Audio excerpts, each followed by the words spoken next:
delivering this in short form would get some of those kids more excited about reading. And we know that stuff that's personalized to a child is way more likely to be read than just generic stories. So how could we combine these things together? And this is what Lance was talking about with our survey. So we have the opportunity to learn about the child, so it's not just written to their name, but it also includes things that they like. So as you know, our characters are on the adventure, they're like, oh look, we found hot dogs. Hey wait, isn't that your favorite food? We heard that you loved hot dogs too. So now the kid feels really connected. So we really wanted to find a way to bring kids that are on the fringe of not being great with books into it and teach them a love of reading. So in terms of the technology, essentially what I did was I came up with this idea driven based on my kids' initial interest years and years ago. I couldn't do it at the time because there was just nothing that would support it. But after a time, it just occurred to me, I guess about 1.5 years ago when I started developing it. And I just built an engine that just takes these answers and it looks at where the kid is on the journey of the 8 letters over the course of the 6 months. And it just takes those and it injects those answers into the letters.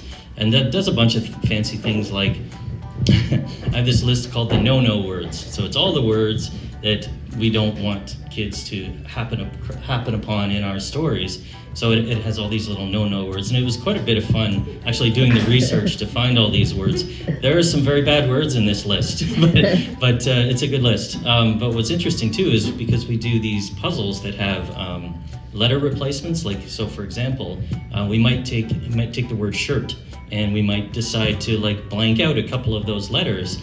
And if you're not careful, you might have the wrong letter blanked out, and then there's a nice little word there. So I had to like figure out a way to like, what are all the combinations of letters we might blank out, and then how do I make it so it says, nope, that is not acceptable, and it skips it out. So that was like my most fun part of the whole journey outside of writing the code for it. Is that if you've looked at anything, everything is hand illustrated. We don't use AI for any of our writing or illustrating. We work with all local artists together. So that's just something that in today's children's literacy space is important to mention, because there's more and more stuff that's coming out, and lots of people that are coming out into this personalization space where they just basically funnel everything through AI and spit something out the other end.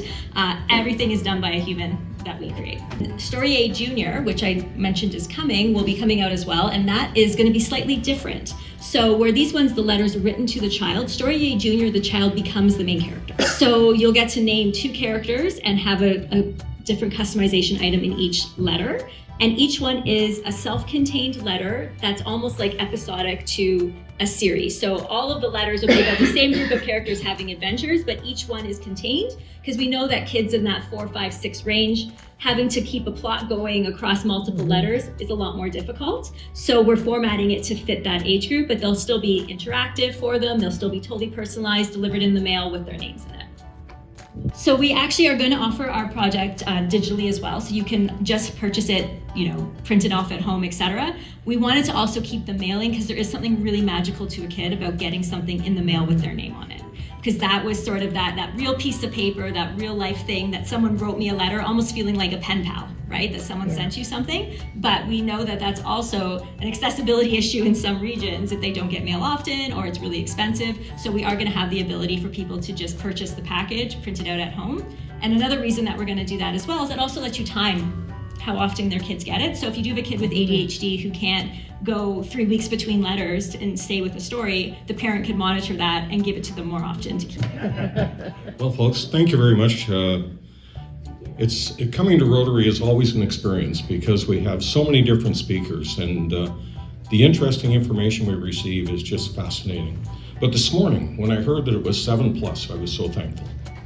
And the reason for that is because I sat at the table with Andrew, who, if you saw his notes, spelling literacy is quite a challenge. And then to spell Storyay, that was virtually impossible. And then we watched Joe trying to open the box to get to the story. Like, it's just absolutely amazing what you discover when you come to Rotary every morning. So I'd like to thank Sara and Lance and Charmaine for the presentation this morning.